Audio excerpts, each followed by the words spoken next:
Ya, assalamualaikum warahmatullahi wabarakatuh.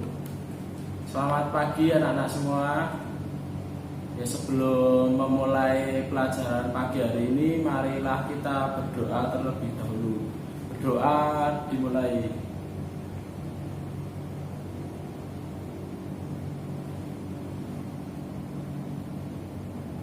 Ya, cukup.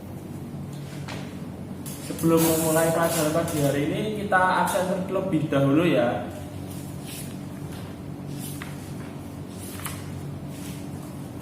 Yang pertama, Anissa, Dewi Gina, Jihan, Jabar, Intan. Ya, semuanya masuk ya, hadir ya.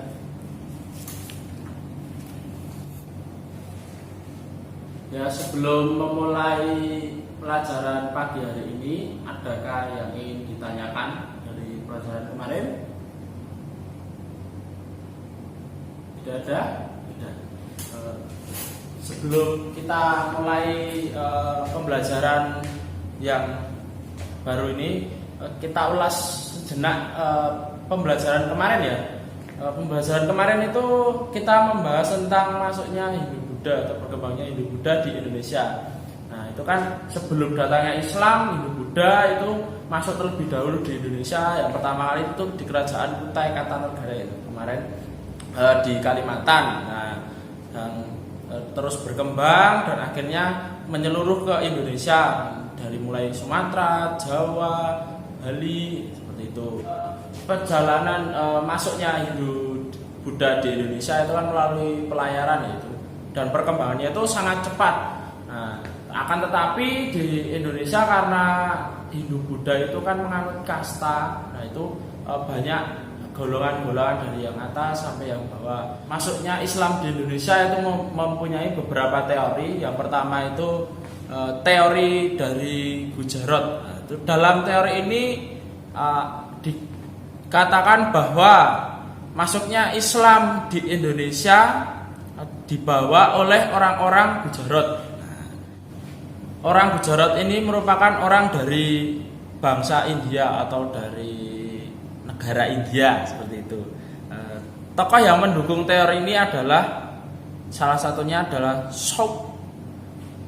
Terus ada juga Jepin Zeps. Mereka berpendapat bahwa Islam masuk ke Indonesia pada abad ke-13 Masehi bersama dengan hubungan dagang yang terjalin antara Indonesia dan juga India. Nah, karena sebelumnya kan kita ketahui bahwa Indonesia itu sudah ada agama terlebih dahulu, yaitu agama Hindu dan Buddha. Itu kan juga mereka datang ke Indonesia itu merupakan misi perjalanan perdagangan, yaitu karena Indonesia merupakan gudang rempah-rempah dan juga negara tropis kan memiliki banyak sekali sumber daya alam seperti itu.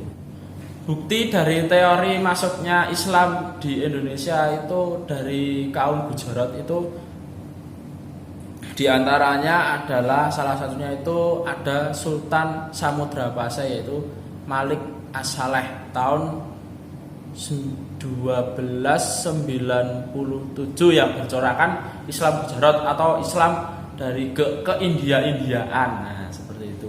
Akan tetapi ada beberapa kelemahan dengan teori Gujarat tadi ya, karena setelah hal itu ada teori lagi, yaitu teori Persia yang lebih menjurus lagi bahwa mengetahui sejarah teori Gujarat itu merupakan kerajaan Hindu, bukan Islam seperti itu. Teori Persia, teori ini menyatakan bahwa masuknya Islam di Indonesia itu berasal dari Persia, bukan dari Gujarat, karena itu teori yang pertama tadi ya. Itu pencetus sekaligus pendukung teori Persia ini yaitu Umar Amir Husain dan juga Husain Jeningrat. Mereka mengatakan bahwa agama Islam yang masuk ke Indonesia pada abad ke-7 Masehi adalah Islam yang dibawa oleh kaum Syiah dari Persia. Terdapat beberapa bukti-bukti yang mendukung teori ini, diantaranya kesamaan budaya Islam Persia dan Islam Nusantara seperti adanya peringatan Syuro dan peringatan Tabut, kesamaan ajaran Sufi, penggunaan istilah Persia untuk mengenal huruf Arab. Tidak hanya itu juga, di sini juga ditemukannya makam dari Maulana Malik Ibrahim tahun 1419 di Gresik. Nah, di makam ini itu juga terdapat nisan yang ada ukiran itu merupakan ukiran kaligrafi itu yang menciri khaskan di Persia itu. Kalau dimakamkan juga ada ukiran kaligrafi seperti itu.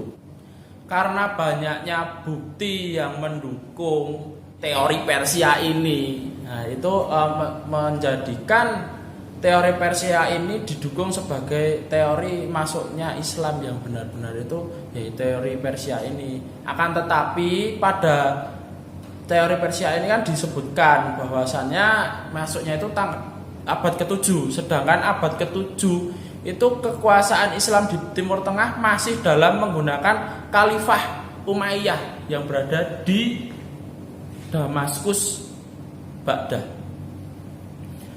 Mekah dan Madinah. Jadi tidak memungkinkan bagi ulama Persia itu untuk menyebar Islam sampai ke selatan atau ke Nusantara atau Indonesia seperti itu.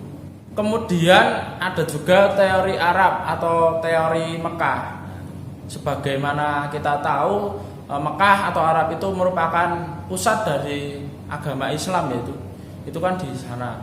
Teori ini menyatakan bahwa proses masuknya Islam ke Indonesia dibawa oleh orang-orang Arab yang memiliki semangat untuk menyebarkan agama ke seluruh dunia. Seperti itu loh.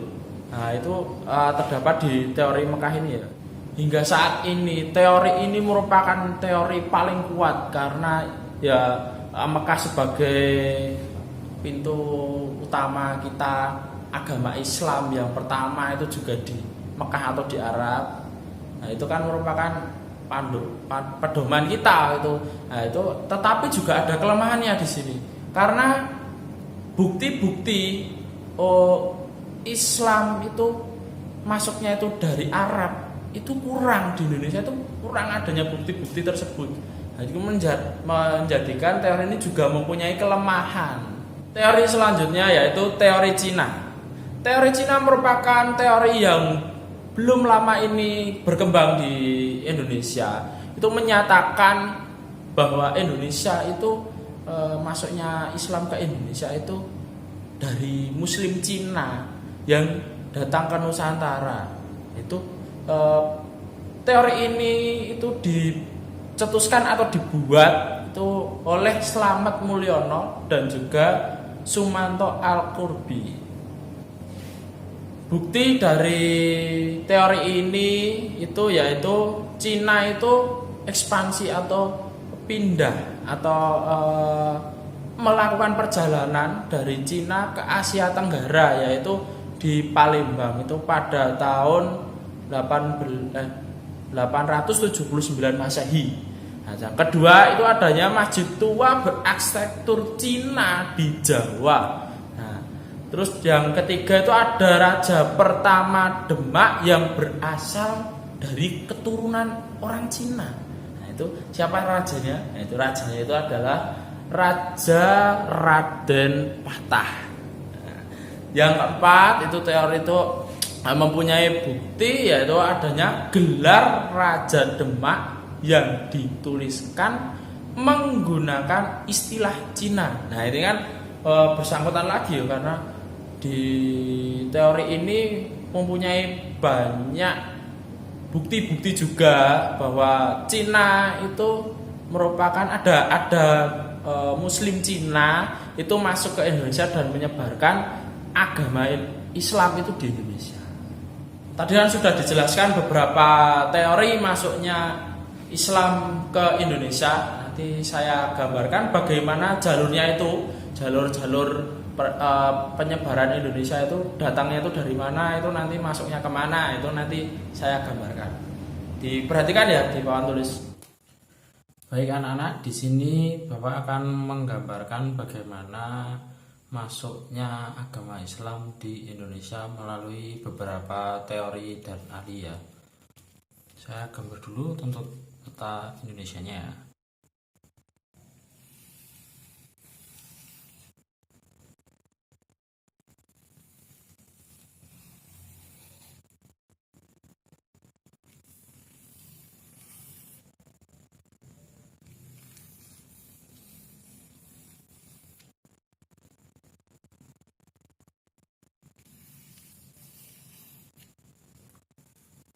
Ya, di sini ya.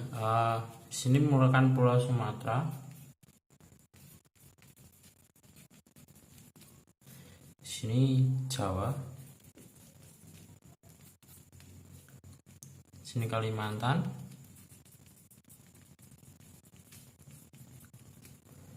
Di sini merupakan yang sekarang negara Malaysia atau ya di sini kan sebagai Nusantara, ini Sulawesi. Nah, yang pertama dari teori Gujarat, atau dia kan merupakan dari India ya, itu jadi teori Gujarat itu masuknya itu bisa diilustrasikan dari sini, dari India dia masuk ke Indonesia. Sini kan merupakan Selat Malaka. Nah, Selat Malaka ini merupakan jalur perdagangan dunia yang sangat-sangat ramai. Nah, mereka melalui Gujarat kan terkenal dengan perdagangannya, mereka melalui sini dan mereka juga akan sampai di Samudra Pasai. Samudra Pasai itu letaknya di sini, Samudra Pasai. Dan yang kedua dari teori Persia. Teori Persia kalau diilustrasikan itu mereka tuh masuknya dari sini, masuk ke Nusantara melalui jalur perdagangan juga, pertemuannya tetap di Selat Malaka di sini, dan mereka berkembang sampai ke Samudra Pasai, terus mereka juga ke Bengkulu, terus mereka ke Jambi dan sebagainya macamnya, terus menyebar ke Pulau Jawa dan sebagainya macamnya. Selanjutnya teori dari Cina.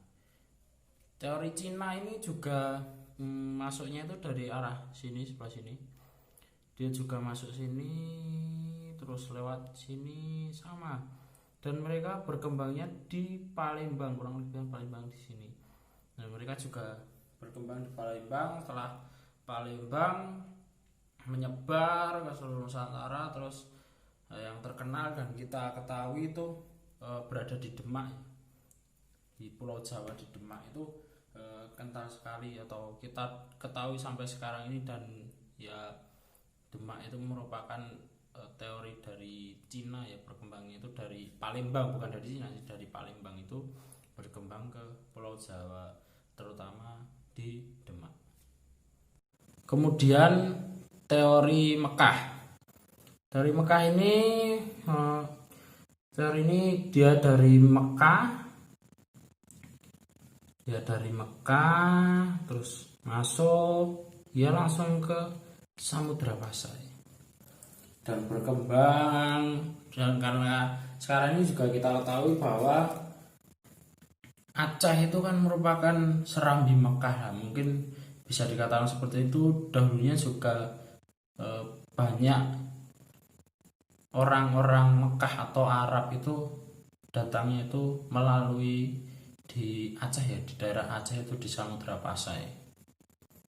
Baik anak-anak, begitu penjelasan dari Pak. Kalau masih ingin ditanyakan silahkan.